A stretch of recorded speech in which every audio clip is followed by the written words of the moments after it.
আল্লাহ তাআলা বললেন, ইয়া আইয়ুহাল্লাযীনা আমানু লা তুকদ্দিমু বাইনা ইয়াদাইল্লাহি ওয়া রাসূলিহি ওয়াত্তাকুল্লাহ ইন্নাল্লাহা সামিউন আলিম। ওহে বিশ্বাসীরা, তোমরা আল্লাহ আল্লাহর রাসূল তোমাদেরকে যা করতে বলে এইটার চেয়ে বেশি অ্যাডভান্স হয়ো না, অতটুকুতেই থাকো, ওইটাতেই কল্যাণ, ওইটাতেই বরকত। আল্লাহ আল্লাহ রাসূলের চাইতে বেশি বোঝা যাবে না, ওনারা যেটা বলেছেন এটাই ফাইনাল। মা কানা লিমুমিনিন ওয়ালা মুমিনাতিন ইযা কাদাল্লাহু ওয়া রাসূলুহু আমরান আইয়াকুনা লাহুমুল খিয়ারাতু মিন আমরিহিম।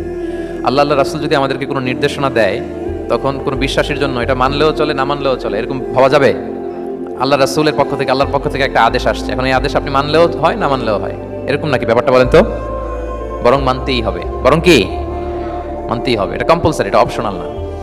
তাহলে সমাজকে শান্তিপূর্ণ করার এক নাম্বার গাইডলাইন হচ্ছে আল্লাহ রাসূলের পক্ষ থেকে যে নির্দেশনা আসবে এটা আপনাকে কম্পালসারি টু অ্যাবাইড বাই, এটা মানতেই আপনাকে হবে। এবং রাসূল সাল্লাল্লাহু আলাইহি ওয়াসাল্লাম যেটা শিখিয়েছেন ওইটাই স্ট্যান্ডার্ড, এর চেয়ে আর ভালো করা যায় না। এক সাহাবী বেশি ইবাদত করতে যেয়ে বললেন যে আমি আজ থেকে সারা রাত তাহাজ্জুদ করব, রাতে আর ঘুমাবো না। আরেক সাহাবী বললেন আমি সারা বছর রোজা রাখবো, আমি আর রোজা ভাঙবো না। আরেক সাহাবী বলে আমি আমার স্ত্রীদের কাছে যাব না, আমি সন্ন্যাসী জীবন যাপন করবো।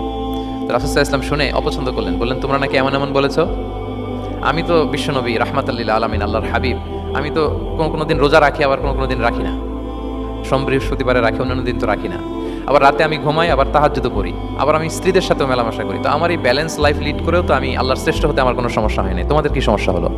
সুবহানাল্লাহ। দেখেন, ইসলাম খুব ব্যালেন্সড অ্যাপ্রোচে বিশ্বাস করে, ভারসাম্যপূর্ণ জীবন বিধান। তার মানে রাসূল সাল্লাল্লাহু আলাইহি ওয়াসাল্লাম যেটা শিখিয়েছেন ওইটাই স্ট্যান্ডার্ড। আপনি কি রাসূল সাল্লাল্লাহু আলাইহি ওয়াসাল্লামের চেয়ে বেশি মুত্তাকি হতে পারবেন? বুঝে থাকলে আওয়াজ করে বলুন, আল্লাহ রাসূলের চেয়ে বেশি বুজুর্গ হওয়া সম্ভব? মুত্তাকি হওয়া সম্ভব? আল্লাহওয়ালা হওয়া সম্ভব?